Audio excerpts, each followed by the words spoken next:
إنما الحياة الدنيا لعب ولهو وزينة وتفاخر بينكم وتكاثر في الأموال والأولاد كمثل غيث أعجب الكفار نباته ثم يهيج فتراه مصفرا ثم يكون حطاما وفي الآخرة عذاب شديد ومغفرة من الله ورضوان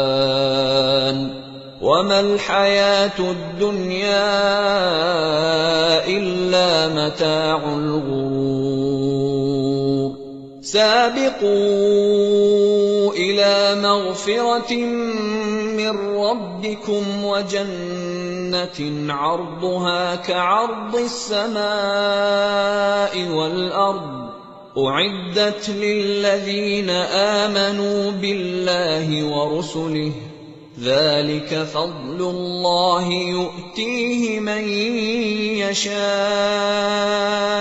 والله ذو الفضل العظيم